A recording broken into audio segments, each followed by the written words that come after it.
Oke, baik. Jadi biasanya kalau kita berkaca dari orang-orang sukses dan alhamdulillah saya juga belajar dari orang sukses.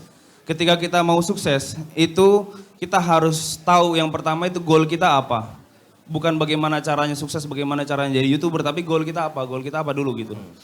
Nah, insya Allah karena di sini teman-teman semuanya yang dirahmati oleh Allah Subhanahu Wa Taala, jadi saya pengen teman-teman itu sebelum kalian memulai, sebelum kalian berlari, sebelum kalian berjuang, di mana dunia ini begitu cepat, kita dituntut segala hal, kita coba berhenti sejenak, lihat, evaluasi diri dan ingat lagi coba goal kita itu apa sebenarnya, visi misi kita itu apa gitu, menjadi seorang YouTuber atau menjadi seorang apapun sesuai passion kalian gitu. Jadi yang pertama, menurut di dalam Islam ya, sukses itu apa? Coba ada yang bisa jawab sukses itu apa? Silakan. Ada yang bisa jawab sukses itu apa? Ayo. Manfaat orang, bermanfaat untuk orang. Betul, bermanfaat kepada orang, itu misi. Jadi goal sukses itu adalah ketika kita sukses dunia dan akhirat, betul tidak? Betul ya? Betul. Jadi itu yang harus ditanamkan dan digunakan dari setiap kegiatan kita nantinya. Kita harus tahu betul apa goal kita. Goal kita itu hanya dua ditugaskan di dunia ini. Sukses dunia akhirat dan beribadah, betul tidak? Betul. Jadi kalau goalnya adalah sukses dunia akhirat, semua dari kalian itu berpeluang gitu. Tapi kalau cuma sukses dunia, sukses berdasarkan uang saja, hanya segelintir orang yang sukses gitu. Padahal sesukses-suksesnya kita di dunia, tapi kalau kita tidak selamat di akhirat, itu sama aja rugi gitu. Tapi ketika kita mungkin hidupnya pas-pasan di dunia, tapi kita sukses di akhirat, itu adalah sukses yang sesungguhnya, betul tidak? Setuju. Seperti itu. Jadi sudah tahu goal kita apa, sekarang selanjutnya adalah visi kita. Visi kita menjadi seorang YouTuber atau kita menjadi seorang pengusaha ya, itu apa gitu.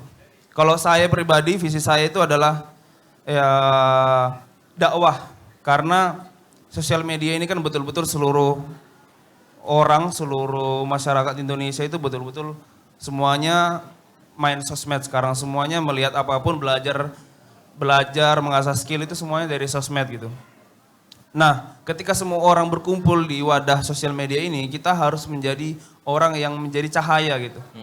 Menjadi pendakwah. Pendakwah itu bukan cuma tentang Allah, tentang agama, tapi bagaimana kita bisa menularkan energi positif. Positif aja, narasinya cukup positif gitu. Terus kemudian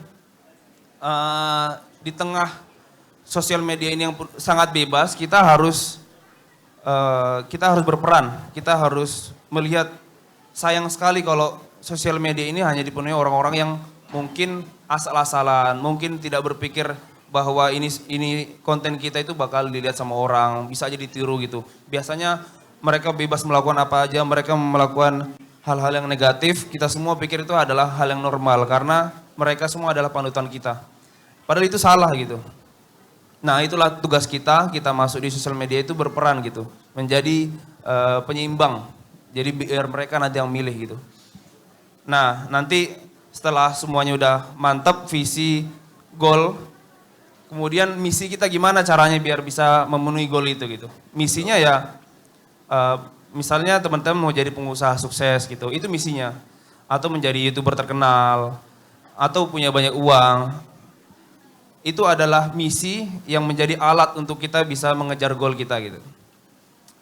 Jadi setelah semuanya goal, visi, misi jelas, baru kita mulailah bergerak gitu. Baru kita pikir faktor-faktor apa yang bisa menyebabkan kita sukses jadi YouTuber gitu. Ataupun apapun pekerjaan teman-teman di sini semua, kayak gitu tuh. Baik, mungkin kalau bisa aku rangkum dari mulai harus visinya dulu, jelas, misinya, kemudian goalnya, baru kita bisa melaksanakan. Iya, betul. Dan yang jadi pertanyaan mungkin Mas Hasan, dulunya itu awalnya kan kadang-kala kita tuh pengen banget nih bikin konten yang bagus, tapi karena kita tuh takut nih, takut mungkin nanti publik ngelihatnya apaan sih nih garing misalkan gitu. Atau mungkin nanti aku pengen posting yang bagus tapi takut dicaci, dimaki di publik gimana-gimana. Akhirnya kita takut nih bikin konten. Oke, iya betul. Nah, padahal kita udah punya nih visinya itu. Visinya itu kita tuh pengen nih seperti Mas Hasan bisa menginfluence banyak orang. Tapi karena kita takut gitu. Nah, itu hal-hal seperti itu apa sih yang harus kita lakukan? Oke. Kadang biasanya kita takut ya kalau mau mulai konten itu. Betul. Nah, yang membedakan orang sukses sama orang gagal itu hanyalah tergantung dia bisa mengatasi ketakutan dia atau tidak gitu. Jadi semua orang itu normal gitu, itu wajar, takut itu wajar. Cuman yang membedakan orang sukses sama gagal, orang sukses itu membiarkan melawan itu, tidak peduli dengan ketakutan, tidak membiarkan dirinya dikuasai sama ketakutannya dan dia terus bergerak. Sedangkan orang gagal ikut apa kata ketakutannya, akhirnya dia tidak memulai, dia terhalang, akhirnya ya belum memulai aja udah gagal gitu. Itu yang membedakan. Nah, bagaimana saya bisa sukses sampai di posisi ini padahal orang dari kampung, saya itu besarnya di Sulawesi, di kampung yang sangat pelosok, itu di daerah Tambang di Sulawesi Selatan karena orang tua kerja di situ. Terus kemudian pindah ke Jogja untuk kuliah di Universitas Gadjah Mada, jurusannya teknik elektro. Teknik elektro sama YouTuber itu kan gak ada nyambung-nyambungnya ya. Cuman ya kita tidak boleh menyesali itu karena yang namanya ilmu itu adalah kewajiban semua orang ya. Dan tidak ada ruginya juga kita belajar. Lagi pula itu menambah ilmu kita, menambah pengalaman kita, menambah wawasan kita, membuat kita menjadi orang yang lebih baik daripada yang lain kayak gitu. Kemudian bagaimana bisa menjadi sosial media atau influencer sukses. Nah, saya yakin di sini teman-teman banyak yang lebih sukses daripada saya, apalagi banyak artis-artis senior di sini. Cuman karena saya posisinya mirip seperti kalian mungkin, dari bukan siapa-siapa dari kampung, terus kok bisa gitu, tiba-tiba geser yang lainnya terus bisa sampai di titik ini gitu. Nah, itu sebenarnya ada faktornya, ada 3 faktor gitu. Nanti itu sebenarnya lebih panjang lagi dan lebih detail lagi. Cuman nanti saya jelaskan secara gambaran besarnya. Ada 3 faktor orang bisa sukses di dunia YouTube. Yang paling penting yang pertama itu diri sendiri gitu. Diri sendiri itu udah siap belum jadi content creator? Udah passion belum dia jadi content creator? Yang kedua itu adalah kontennya. Kontennya udah sesuai standar viral belum? Udah berkualitas belum? Udah sesuai bagaimana konten-konten pada umumnya viral belum kayak gitu. Dan yang ketiga, kalian harus tahu ketika kita bikin konten, kita ini kan bikin konten di suatu wadah ya, sosial media, Instagram, YouTube, Facebook atau TikTok, itu punya mereka dan kita harus tahu sifat mereka itu gimana. Nah, itu namanya algoritma. Nah, itu yang harus dipelajari betul-betul dan alhamdulillah nggak cuma saya yang mempraktekkan itu dan berhasil. Editor saya pernah juga, hanya editor saya, pernah saya ajarin kayak gitu 3 bulan dia 300.000 subscriber gitu. Wow. Itu padahal cuma editor saya, akhirnya dia resign, dia gak mau gabung sama aku lagi. Dari situ saya tidak mau ngajarin lagi editor saya. Cuman kalau teman-teman boleh lah karena bukan editor saya. Insya Allah nanti kita bisa sharing, bisa bikin kelasnya nanti bagaimana.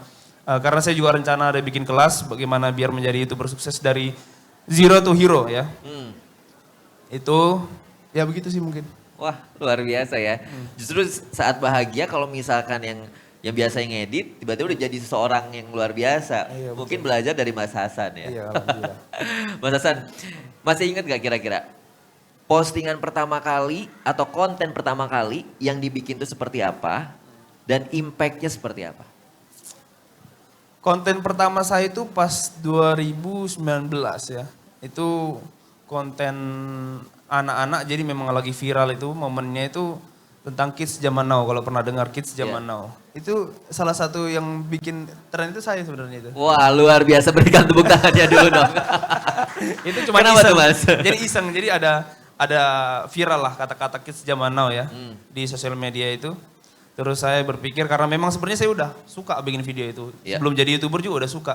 Iseng-iseng anak tetangga saya panggilin anak-anak kecilnya.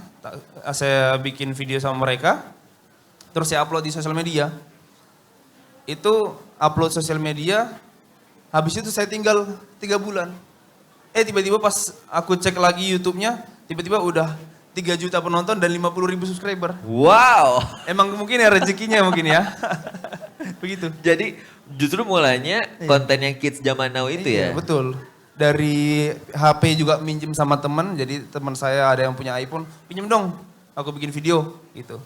Iseng-iseng edit sesuai karena memang udah suka ngedit juga, terus upload, aku tinggal, aku nggak tahu itu bakal seramai itu gitu. Tiba-tiba ngecek, kok udah 50.000 aja ya subscribernya ya. Wah, Gitu. keren. Terus viewsnya udah 3 juta, ternyata udah viral di mana-mana kayak gitu. Wah, nah ini ya bisa jadi kuncian nih buat teman-teman ketika misalkan mau memulai ya lakuin aja ya. Iya, Jadi betul. nggak perlu harus pikir-pikir asalkan kita udah punya visi yang jelas, misi yang jelas, goalnya udah ada, ya udah kita lakuin aja. Ya, cuman harus ada disclaimernya lagi. Jadi banyak orang-orang mungkin panutan kita di sosial media atau motivator yang ngasih tahu jalannya aja. Mungkin sedikit koreksi ya. Sebelum jalanin evaluasi diri dulu gitu loh. Evaluasi diri sama goal. Itu yang paling penting karena itu yang nanti menguatkan kita. Ketika kita gagal kita bisa tahu kembali lagi ke goal kita gitu. Oke, luar biasa. Ini tips kunciannya mau dibuka semuanya nih. Iya. Jadi siap-siap juga tuh video, tulisan juga ya. Atau nanti mungkin ada yang bertanya, boleh juga. Nanti ada sesinya. Tapi sebelum itu kita pengen ngebahas tentang kontennya Mas Hasan yang akhir-akhir ini tuh selalu viral tuh. Apalagi ketika kemarin aku lihat yang di Turki. Sampai mungkin yang orang-orang pun heran, orang-orang Indonesia aja belum nyampe sana kok tiba-tiba Mas Hasan udah di sana, udah bisa membagikan makanan, kemudian juga membantu orang-orang di sana. Itu awal mulanya memang lagi liburan atau memang ingin niat untuk pergi ke sana atau seperti apa? Silakan Mas. Ya sesuai tadi yang saya sampaikan, setiap kita melakukan hal itu apa dulu goalnya? Goalnya ya niatnya ya ibadah karena itu saudara kita ya, saudara warga negara Turki ini adalah saudara buat orang-orang Indonesia. Coba kita melihat sejarah, Turki itu selalu membantu Indonesia juga ketika sulit dan memang kita ada hubungan erat dan memang hubungan ukhuwah ya sama saudara kita di Turki. Dan kemudian sebenarnya saya udah sering bikin konten sosial media di pelosok Indonesia, Betul. di Papua, di NTT gitu. Akhirnya juga ke luar negeri. Jadi bukan masalah ini luar negeri atau luar negeri. Kan banyak yang komen, Bang kenapa bantu luar negeri padahal negeri sendiri pasti banyak butuh Iya, gitu kan. Itu betul. kan netizen selalu komen kayak gitu. Kita ya gimana ya. Kita nggak bisa membelah diri biar dua-duanya di Indonesia sama di luar negeri kan ganti-gantian gitu. Nah kemarin kenapa sampai harus turun ke Turki, biasanya memang saya itu nggak harus turun sebenarnya. Cuman karena kemarin harus turun itu ketika donasinya itu semakin besar. Jadi mungkin ini kayaknya amanahnya terlalu besar deh. Jadi harus aku turun langsung, ditambah lagi nanti biar ketika kita turun kan pasti makin banyak donasinya, makin banyak terbantu. Itu aja sih simple. Simple karena tergerak juga Iya. dan juga melihat donasinya begitu banyak. Iya, begitu banyak. Nah, ngomongin tentang donasi, Mas. Pertama kali sebelum Mas yang bikin pengen buka donasi deh. Dan bikin di konten postingan apa? Apakah masih ingat dan kenapa pengen membuka donasi? Kadang-kala orang mau bikin konten apalagi yang berbau dengan donasi suka takut. Takut nggak? Nanti misalkan amanah atau enggak. Takut nanti juga misalkan orang ini duitnya bakalan dikemanain ya. Nah hal-hal seperti itu tuh kan jadi agak takut tuh. Nah kalau Mas sendiri masih ingat nggak waktu itu seperti apa sih? Kenapa pengen jadi buka donasi? Oke. Jadi awal bikin konten sosial lah, Ya. dari situ dulu ya. Jadi memang dari awal goal dan misi saya untuk menjadi YouTuber itu biar bisa bermanfaat untuk orang lain kan. Dari awal itu sebelum aku memulai YouTuber. Cuman pas awal mulai YouTuber itu ternyata kita itu harus ngikutin tren dulu karena kita belum dikenal sama orang lain gitu. Ya kan, kita belum dikenal sama warga luas gitu. Jadi kita geserlah sedikit itu idealis kita, genre kita yang kita pengen.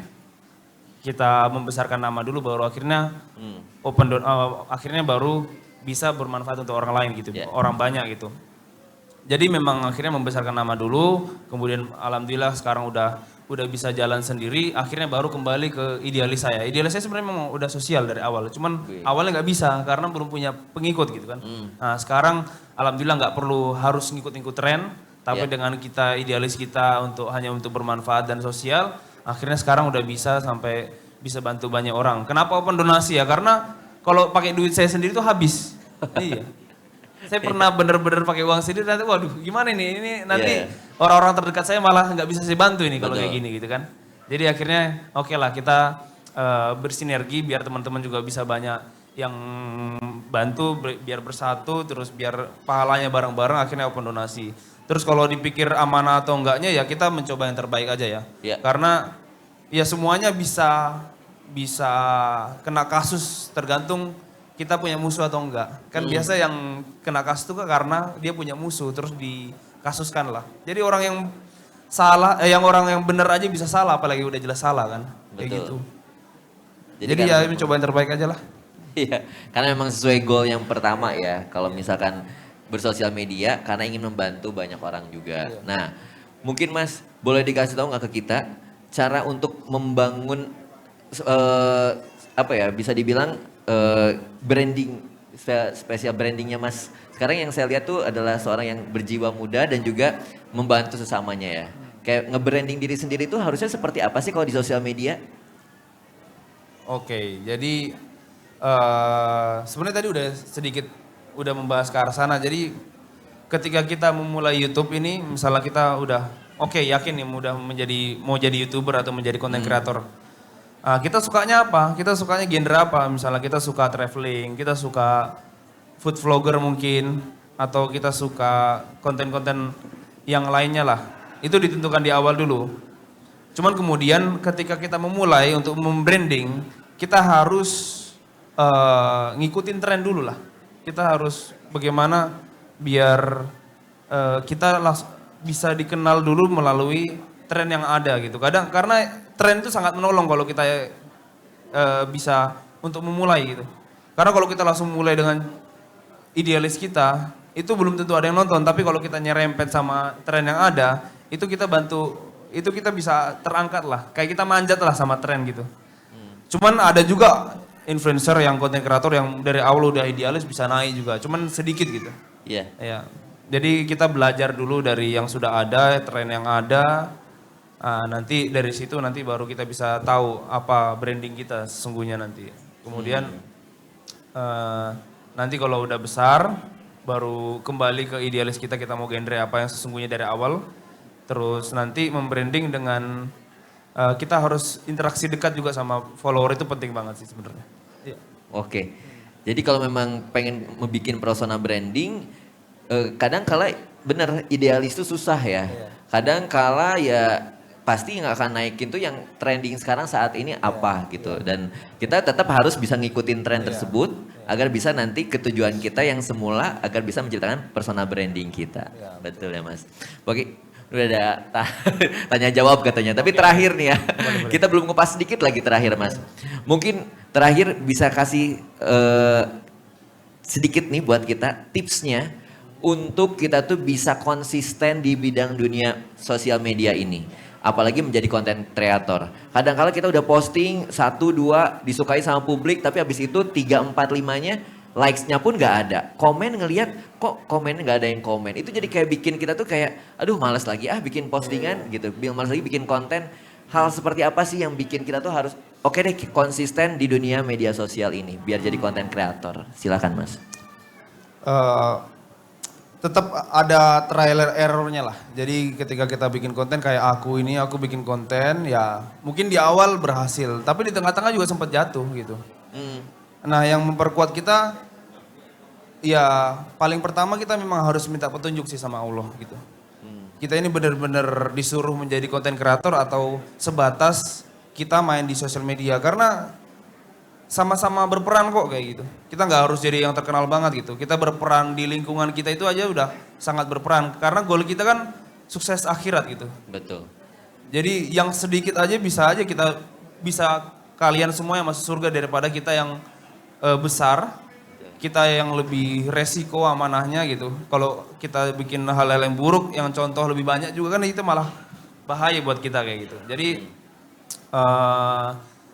itu kita harus menyadari itu yang pertama dan yang kedua memang betul-betul harus belajar sama yang sudah ahli bagaimana main sosial media ini. Jadi kadang orang cuma fokus ke konten tapi lupa sama diri sendiri dan faktor yang lain yaitu algoritma gitu. Jadi harus bisa pintar-pintar baca algoritma. Aku bisa besar di YouTube, di TikTok, di Instagram, Facebook bukan karena orang kenal aku tapi karena aku paham algoritma. Jadi setiap sosial media itu ada algoritmanya sebenarnya. Betul. Kayak gitu. Jadi setiap sosial media ada algoritmanya dan setiap algoritma itu selalu berubah. Bisa setahun, bisa sebulan, seminggu, bahkan per hari itu bisa berubah. Wow. Nah itu kita harus pintar menganalisanya. Bagaimana cara tahu algoritma? Algoritma itu sebenarnya hanya 5 faktornya. Like, comment, share, watch time, sama save kalau TikTok kayak gitu. Oh, Nah itu harus diperhatikan tuh. Bagaimana ketika kita bikin konten itu semua terpenuhi. Kalau itu semua terpenuhi itu pasti berhasil sih. Itu dijamin sih. Tuh dikasih bocoran likes-nya, kemudian share, kemudian save, Ya, sama watch time itu waktu terbaiknya. bukan. Jadi ketika dia menonton video 2 menit, berapa lama dia bertahan gitu. Kalau cuma 10 detik ya itu video pasti nggak laku gitu. Pasti nggak dibantu sama sosial media. Tapi ketika videonya 2 menit dan orang nontonnya rata-rata 1 menit lebih, nah itu pasti viral tuh. Mau di YouTube, mau di TikTok, dimanapun itu pasti viral kayak gitu. Baik. Jadi sepintar-pintar kita mengemas konten tersebut ya. Mungkin kalau misalkan kepanjangan 2 menit kita bikin cuplikannya dulu di awal Iya, gitu biar betul. menarik. Biar orang gitu ya. penasaran. Penasaran gitu ya. Baik. Menarik banget ya perbincangan kali ini dan kita akan memberikan kesempatan buat teman-teman di sini untuk 3 orang penanya. Silahkan jika ingin bertanya langsung acungkan tangan saja. Silahkan. Waduh, Mbak silahkan.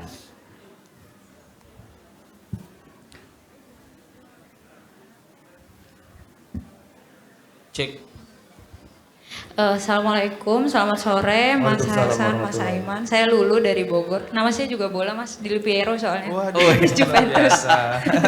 Ya intermezzo dikit.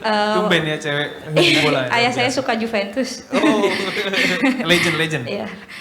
Pertanyaan saya, menurut Mas Hasan sendiri di dunia konten kreator itu apakah ada persaingan? Melihat gimana ketatnya algoritma dari sosial media sendiri di mana konten kreator itu mulai bertumbuh. Nah kalau di bisnis kan mungkin ada ya persaingan. Nah kalau di konten sendiri ini gimana Mas? Kalau untuk persaingan ada atau tidak? Atau malah menjadi komunitas yang bisa satu atau gimana sih? Gitu. Terima kasih Mas. Nah baik, pertanyaan yang bagus banget nih. Iya luar biasa. Kadang kala kan sekarang udah banyak banget nih apalagi konten kreator dari TikTok yang mulai bermunculan gitu.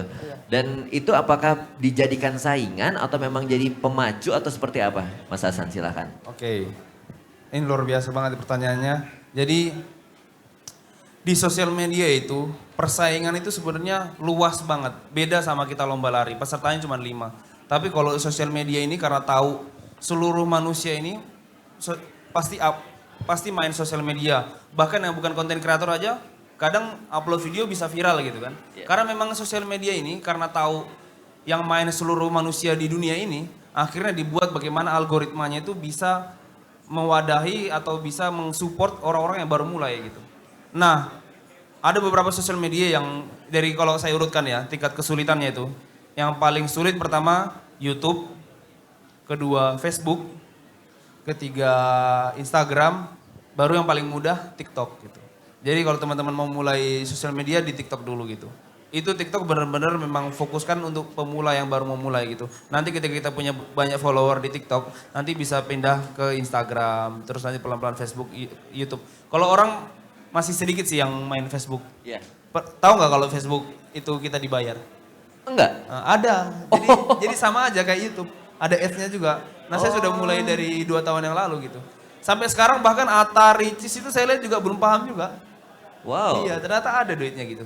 Ya nantilah mungkin teman-teman nanti aku mau bikin kelas. Nah, ya nanti boleh. untuk Radia Fest kita khususkan gratis, setuju nggak? Wah setuju. Yang penting di Radia Fest, betul? Gitu.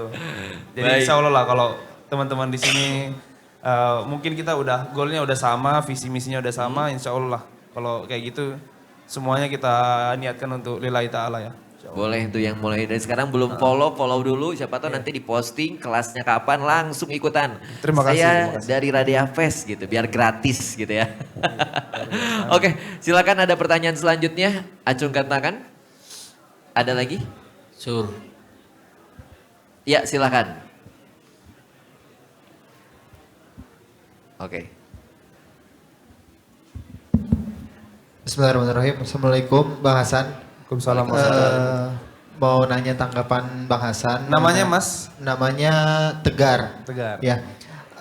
Gimana caranya membangun sensitivitas kita sebagai konten kreator untuk membuat konten-konten sosial? Kan biasanya kita kan udah ada idenya gitu, udah ada ide pengen bikin konten sosial, sedangkan dari kita tuh kurang menjiwai gitu, kurang empati dalam hal sosial itu. Nah, menurut Bang Hasan gimana caranya kita sebagai konten kreator untuk membangun sensitivitas kita sebagai konten kreator gitu?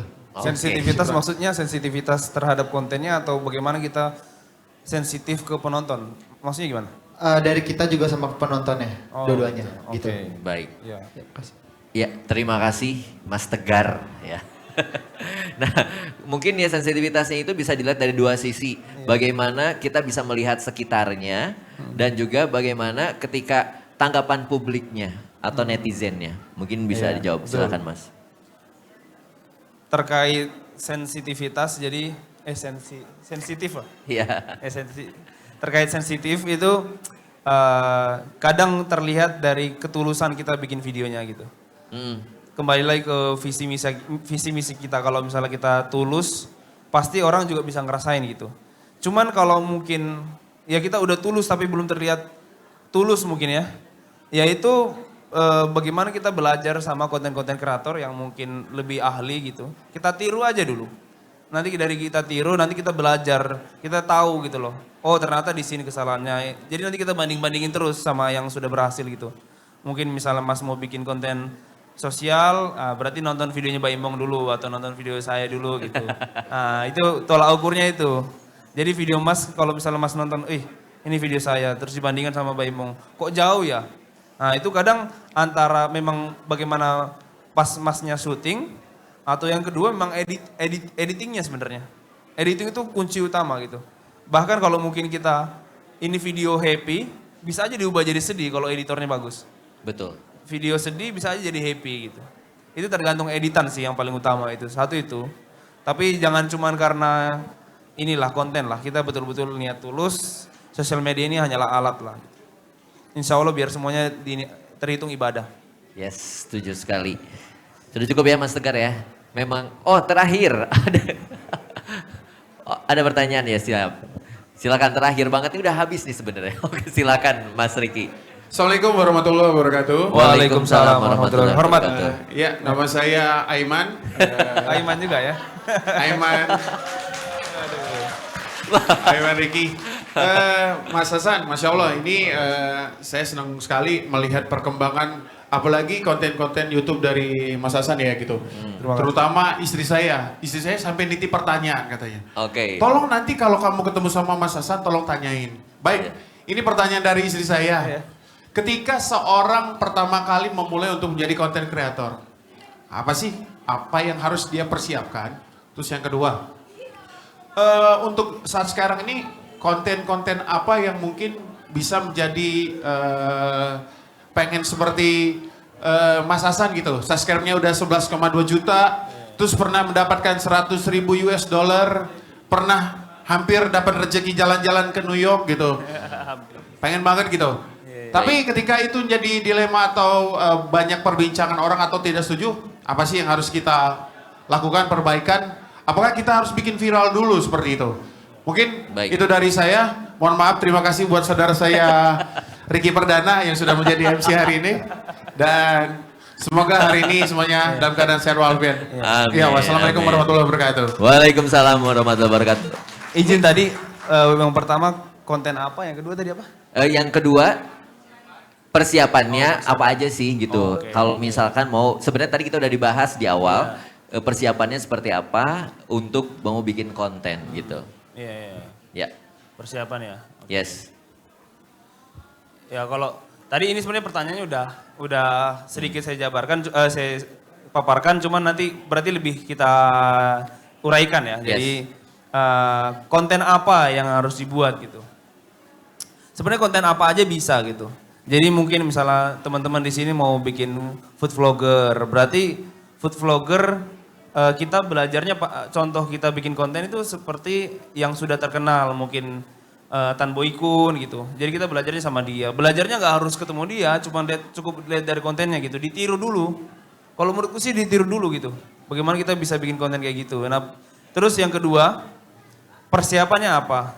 Yang pasti kan ada 3 tadi faktor kita bisa sukses di sosial media. Yang pertama diri sendiri, yang kedua algoritma, yang ketiga kualitas konten. Nah kualitas konten itu tergantung dari bagaimana kita punya alat, bagaimana kita, bagaimana cara mengedit kita kayak gitu, cara ngeditnya gitu. Nah untuk alat, dulu saya bikin konten itu nggak punya uang sama sekali. Jadi betul-betul tidak punya kamera, tidak punya laptop, tidak punya apa-apa lah. Terus gimana cara bikin konten kayak gitu?